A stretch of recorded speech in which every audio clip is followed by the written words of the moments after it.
Hi, welcome. Erin here, and I'm excited to talk with you about the laws and the movements of the Enneagram. So, if you've ever looked at this model and thought, what are all of these lines? What do they all mean? I'm going to unpack them for you, sort of pull it apart as a way to guide you through them as tools that we can use in our own journey, in our own practice of unpacking parts of our Enneagram type. So I'm super glad you're here. Welcome. While I'm giving you this information in sort of a 2D flat environment, know that you can comment, message me on social media, ask questions as a way to engage and make sure that this feels really accessible to you as you move through it. So I love sort of thinking about the Enneagram like we do body work, because we have such a comfortable framework around body work, right? We know what it is, what it takes. Many of us have tried it, right? So we can sort of embody it and feel what the work feels like. And so I think this is helpful when we start to look at ego development, softening our habits and our patterns, why I do what I do, how I get stuck in the world. And so if I sort of look at the Enneagram and knowing my type is the equivalent of, the LA fitness membership or, paying for a Peloton subscription, it's a really great entry point into my work, but it's not actually me doing the work. I have to show up and do it, right? And so the model of the Enneagram can sort of be like the weights that we lift, the gym that we visit, the regimen that we work out for our particular type. And so understanding all of these lines and movements is a way in which that I can start to put a routine together for me that might work for me. So when we look at the Enneagram, you can see this beautiful circle on the outside, right? It sort of connects all 9 types together. And this is to identify the law of one. And what it sort of reminds us of is the foundational components of the Enneagram, which say we're all one. I'm all one. I'm all of these things. You're all of these things. So if we're both all of these things, that means that we're really not that different. We're really not that separate.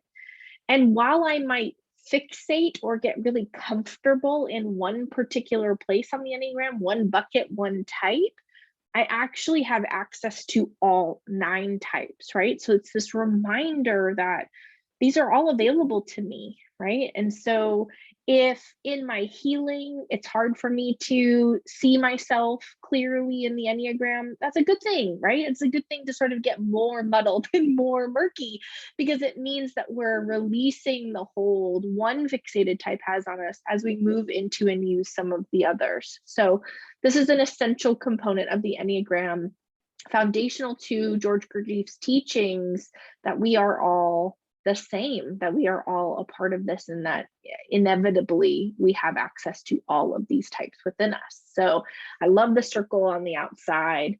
If you see an Enneagram model that doesn't have it, it might just be that someone was trying to make it theirs, right? That they were trying to differentiate them in the market of Enneagram folks. And also it might mean that maybe we aren't using the law of one as a foundational component to our Enneagram knowledge. So I think this is really paramount to understand. And it sort of builds on, everything else we know about the Enneagram. So as we transition into the next law, you'll see this inner triangle right in the middle of the Enneagram that connects the 9, 6, and 3 energies. And this is called the law of 3. And the law of 3 is the embodied reminder within the Enneagram of all of the forces, all of the energetic forces that we need, both within us and around us, in order for change to occur, in order to experience transformation, right? So when we get stuck in life, chances are it's because one of these components is probably missing, right? So let's think about each of these energetic forces and what they represent and how they work together. So if we think about the 3s in the world, or the 3s in us, right? Because we're going to hold the law of one. The threes in the world have a tendency to be our active force, the force that moves at or towards problems or things or solution or action, where the six energy in the world or in us can often represent the sort of compliant or receptive forces, right? So if I were to have these two energies, this 3 and 6 energy in a room, and we're trying to problem solve together, what we can often see happens is that the energetic 3 in us or in others sort of takes us towards action. Let's go do something about it, right? Where the receptive or compliant force in the 6 that's within us or within the people around us might say, whoa, whoa, whoa, wait, what about? Did we do this? Did we ask enough questions? Did we get clear about what the expectations are, right? And so what happens is these forces have a tendency to polarize or repel when they're left to their own devices. What's missing is this beautiful connection up here at the top of the Enneagram in 9. And the nine in us and the 9 around us has the capacity to sort of look down at both of these gifts, these energies, and say, oh, this is really, really valuable. We need to consider this. And this is really, really necessary. We need to consider this. Let's sort of work our way through what solution might look like if we valued what's helpful and true and necessary out of both of these actions or viewpoints or questions, right? So it is the collection of the 3 energetic forces that allows us to move through change, to move into transformation. When we are stuck, we are often weighted disproportionately in a different part of this. And it can happen in any way, right? It can happen with 3 and 6 missing 9. It can happen with 9 and 3 missing 6, right? Where as the 9 looking down to value this energy, it only has this viewpoint to take into consideration. So it might become a bobblehead, a yes, okay, let's go, right? Whereas the 9 looking down to 6 only has this viewpoint that say, yes, okay, let's stay in rumination and gathering expectations. It is the collection of all 3 energetic forces that allows for transformation, that allows for forward momentum. So the next time we're stuck, we can sort of just pull back a little and say, okay, what might be missing? What might be missing in my problem solving? Maybe I have the same conversation with an employee. Maybe I get into the same fight with my spouse, or I'm triggered within the same aspects with my kids. Chances are I could come here and figure out what might be missing in me energetically as a way to facilitate change. Or I can start to see the patterns in my relationships with employee or spouse and go, oh, this is why we aren't taking action, because I'm trying to outline expectation and not prioritizing action, or I'm taking too much action and not prioritizing outlining expectation, right? What might be missing? And this is what the law of 3 helps us identify, is how can I get unstuck and get into movement, right? So I love that. The law of 3 is how we can facilitate change. Okay, so we've got the law of 1 on the outside, the law of 3 on the inside. The law of 1 reminds me I am all of these things. So I don't need to be a 3, 6, or 9 to use this, right? And the law of 3 tells me these are the energetic things I need to identify within me or around me to keep moving through. Okay. All right. So then my favorite law within the Enneagram is the law of 7, not just because I'm a 7, but because of the way it helps me really clarify problem solving, right?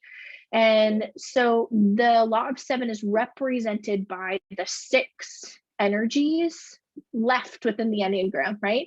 And it's the 7 steps that I take to move through any problem, to work through a process. Now, again, if I hold the law of 1, that I have access to all of these resources, then I don't need to be a 1, 4, 2, 8, 5, or 7 to use this, right? Anybody can use this. And I don't even have to know my Enneagram type to use this, because the logic sort of holds true as I move all the way through. It just guides me through a sort of rhythmic process that I have access to. I'm going to take you through it sort of numerically, the way it flows, but just know you can enter in at any point within this tool, okay? So I'm going to take you through how we would use this to problem solve or move through change by starting with the type 1. And I'm going to walk you through what it all means, and then I'm going to lay an example over top of it, okay?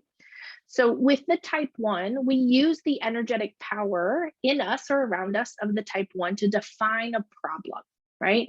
When I use the sort of gifting of the type 1 to define a problem, it is clear, it is concise. There's a period at the end of the statement, not a question, right? If I was using 6, it would be, is this?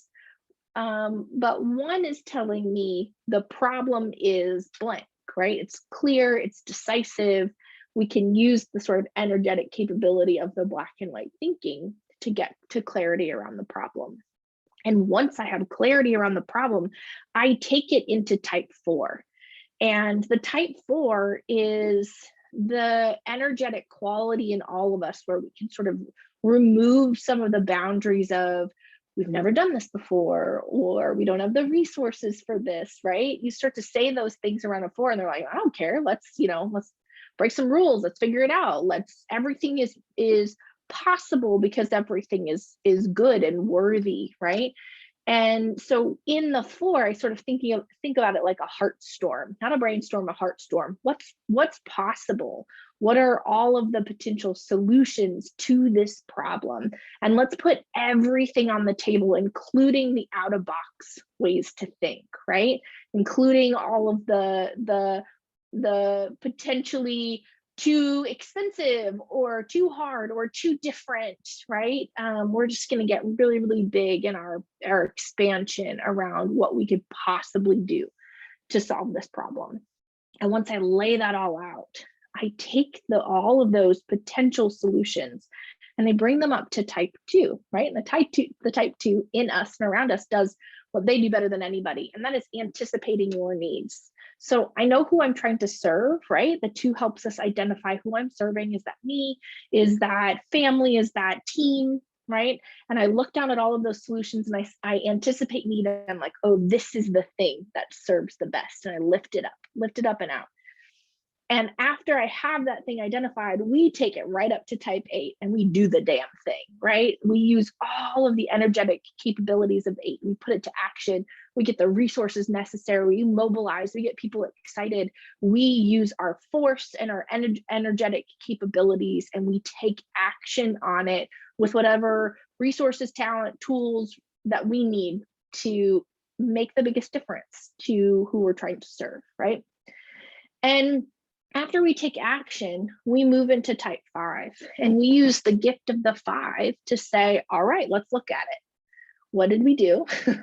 What worked? What didn't? What did we miss? What could we have done differently, right? We evaluate it, and we do this beautiful brainstorming, this evaluative brainstorming process, and we put all of that back on the table and say, well, we missed this, or this would have been helpful, or we should have done this differently, or, we learned this, or we got feedback here that said this would have been more effective, right? We put all of this down and we take all of this feedback, all of this evaluation up to the type 7. And the type 7 looks down, they do 2 things for us. They celebrate. Whoa, look at all this. Look what we did, right? We get the gas back in our tank, all of that motivative quality. And then we find the opportunity in it and we take it back to 1. It carries us, all of that, the juice from celebration and motivation, plus the opportunity back to 1, where we redefine the problem we're trying to solve and we continue to move through this new iteration, right? It's a beautiful process. We also can find that we're just in decision, right? We're just in action around something. You decide to quit your job, right? Well, we're just at 8. We just did the thing. So now we might need to evaluate. Oh, what do I have in front of me? What do I need to do? What are my resources? What should I have done? What do I need? And then I find the opportunity and then I move back through. So it's okay to start in any way, shape, or form. But if you're trying to tackle a problem head on, we can start by first making sure that we have a clear definition of this problem, right? So it's helpful for us to sort of identify where we are in this process and what else might I need to move through it. Now, in our fast-paced culture, we have a tendency to sort of oscillate between 1 and 8, define the problem, and then go take action at it. And if we could slow it down just a little bit and move through and use the gifting of 4, 2, 5, and 7, we might find that we return to problem solving less often, right? We're not having to repeat these same conversations.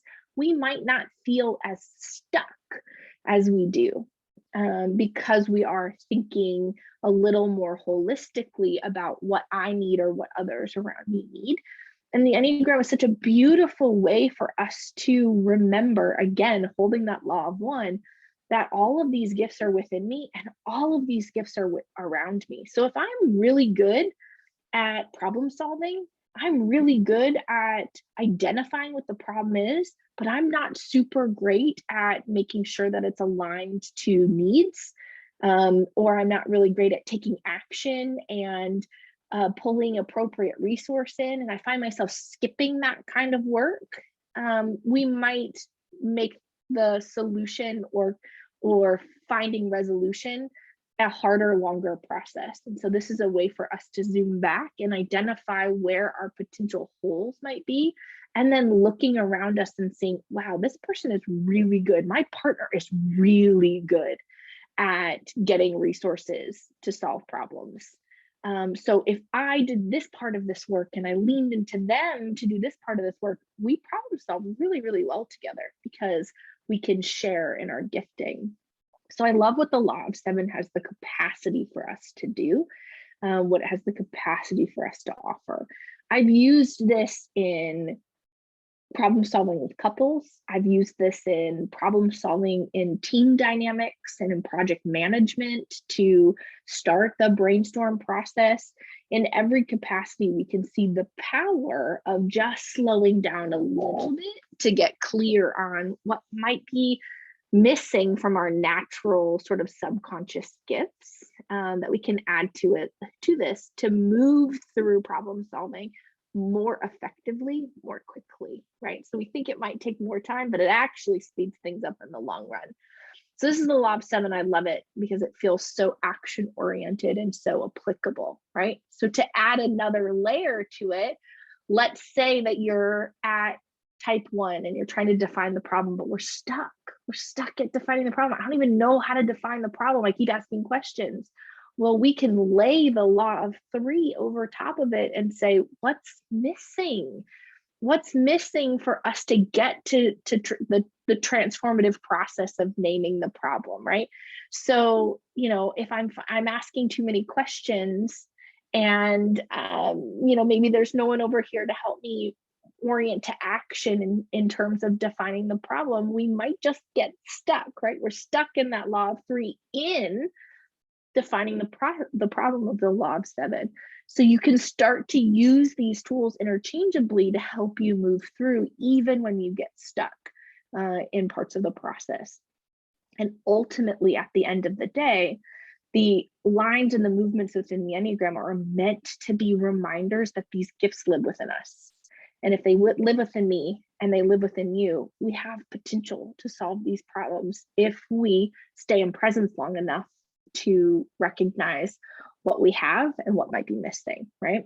So this is what I love about the law of 1, the law of 3, and the law of 7, okay? So then we look at our wings. So we see all these moving pieces, we understand how we sit in type, how we have access to all of them. We understand that the movements within my particular type have this ability to expand my own personal resources in my fixation. And so if you, let's say you're a 3, right, and sort of sit at the 3, you can see on either side of you, you connect to 2 and 4. And while we sit on the law of 1 and we have access to all of these resources, I may be learning to stretch beyond my own fixated pattern through the lines and connections that are direct to me. So my wings are a place I might start to sort of push out of my own fixation. So as a 3, I connect to 2 and I connect to 4. And so if you find your type on the model and you look at your wings on either side of you, the wing that lifts you up and into the model, so for 3, that's 2, is oftentimes the energetic force that takes our gifting up out into the world. So it might look like problem solving or taking my gift externally. That might look like extroversion.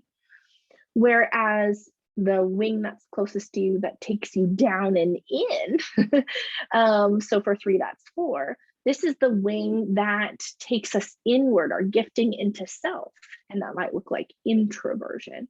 And so habitually, we get really comfortable, most likely with one wing more dominantly. So we might have a 3-wing 2, and we might use that 70% of the time, and we might use the 4 only 30%, right? So that's what it looks like when I'm in habit, when I'm in the pattern of my type. And my work, right, in the law of 1 is to remember that I have access to all of these things. So I can start to learn to use my type 4 wing more consciously and start to split that up, or to understand that I can go in or out with my gifts as needed, as necessary, as the situation may call. So we can start to see that resourcing out or resourcing in can be learned based on environment, based on the demands of my job, based on whatever might be in front of me, right? And so wings are a way in which we start to push out and access more of the model. Now, you might be saying, well, what are these dotted lines, right? I've never seen these before. And I love them as a part of the Enneagram teaching. In my certification through the School of Conscious Living, my master Enneagram teacher, Dr. Debbie Otten, talked about how these dotted lines start to sort of fill in our access to emotional and social intelligence within the Enneagram. And so this is the sort of final movement piece that we can see within our Enneagram type. So I like to think about the lines on either side of us, right? The wings on either side, the direct hard lines on either side of us, and then the direct lines that we have to other Enneagram types, like our neighbors that sit on either side of us, right? So if you live in an apartment or a condo or a home and you have neighbors on either side of you, these are your quick, easy resources that you've gotten familiar with, right? You don't have to work as hard with these resources. So if you need something, a cup of sugar, right? It's easy to sort of lean across the back fence or knock on the door. Maybe you don't have shoes on. Maybe you didn't put a bra on or brush your teeth, right? It's just this really easy, accessible way to get at these tools or these resources and get what you need. So that's kind of what we learn as a type, the sort of easy things I have access to. Now, it doesn't mean that I don't have access to my other resources, right? Because the law of 1 tells me that we're all connected. But they may be the house that sits kitty corner across the street, or the apartment building that's 2 buildings over. It doesn't mean I can't go there. It just means it's more work, right? It takes a little more effort to get there. So yeah, I'm gonna probably put some shoes on. I'm probably gonna brush my teeth because I haven't talked to this person in a while. So we're probably gonna chat a little bit longer, right? It's more work, it's more effort, but I can do it. And so we can see within the Enneagram that even though I may not be directly connected to all 9 types, I can get there with practice, with intention, with presence work. And so if you identify your type within this model, right? So let's say you're a 5, and we see that you have this direct line to 4 and 6, right? Those are your resources, where 6 might be taking your wing energy up and out, 4 taking your energy down and in. And I can learn to start using both of those tools, right? But I also see that I have this hard line to 8 and this hard line to 7. Those are my neighbors on either side of me that become easy resources for me. So as a 5, I've got some heat in me. I've got this active, spontaneous, free, non-restrictive energy of a 7, and this very direct, very action-oriented, sort of powerful and likes control energetically version of an 8, right? And so there's some heat in all of what I do. And I can see that as a 5, I direct connect to 7 and I direct connect to 8, which puts me in the head center and it puts me in the body center. Uh-oh, where's my direct connection to the heart? Well, if I have an active 4 wing, that might be where I get it. But what if I have an active 6 wing? That's where we start to see these dotted lines. So if I were to close out the Enneagram model and draw a dotted line from 5 to 2 and a dotted line from 7 to 4, we start to see what balanced access to the head, heart, and body looks like for all 9 Enneagram types, not just the 5 that sit there easily within their neighbors, right? So the 5 becomes my long-term work into 2, right? To embody radical contact and service of others. Where the 7 has that, direct connection to 4, which, it's deep feelings and really connected to what I think and feel. What are the sort of stories that might be true for me when I lift up and out? Same with the 2. What would it look like to connect to my head and value my own resources and my own needs and being boundaried around the container of myself instead of giving myself away so often? And the 4 into 7, and what would it look like if I lifted it up and out of all these big feelings and the attachment and the story, and I was able to sort of find freedom and the joy and the light and the spontaneity? And so we can see that these dotted lines sort of make the neighborhood a little smaller for some types that didn't have direct access to using the body, mind, and heart more naturally, right? So if you then look at the 3, wow, they have a hard line to 9 and they have a hard line to 6. They're finding the balance in head, heart, and body a little more naturally, along with their connection with their wings. So all of the movements, all of these lines, all of these tools are meant to build into that single law of 1 that says I have all of these tools available to me. And somewhere in childhood, in habit, in coping, I said, being more like this 5 or this 1 or this 8 made me feel more safe in the world. And I got really confident and comfortable in the pattern of this particular type, this fixation. And we grow and evolve and change, and we're like, you know what? I want more. I want more tools available to me in my coping. And so we can come to the Enneagram and go, okay, let me get clear about where I'm starting, what's available to me, how I'm using what's available to me. Oh, am I using the high side of that? Am I using the low side of that?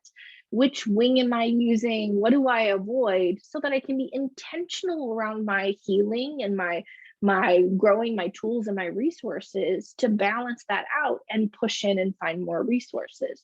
With our eventual hope is that we don't look like any type. We are this beautiful, mushy, muddled collection of all of these tools, because that is the intention, right? The intention is for us to be able to make conscious choice around what serves me in these relationships with these people, in these situations, and we can learn to sort of move and meet people where they are. So it's a beautiful ebb and flow about how we can use the Enneagram for something larger than just naming the pattern of my type, and start to use it to show up and work out. So type is the place that I start, and then I get to know what I'm connected to, right? I get to know the hard lines or the dotted line that become my tools and my resources, and I get better at those, more intentional with those.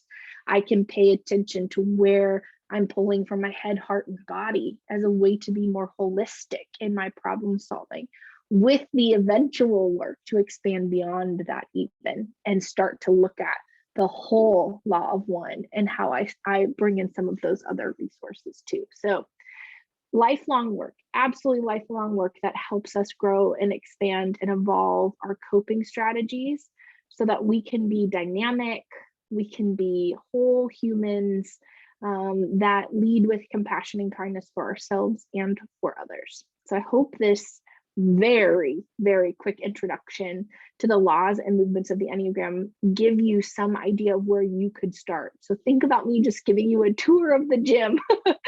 If it would be helpful to set up your own workout routine, to know, okay, here's where I am. Can you get me started?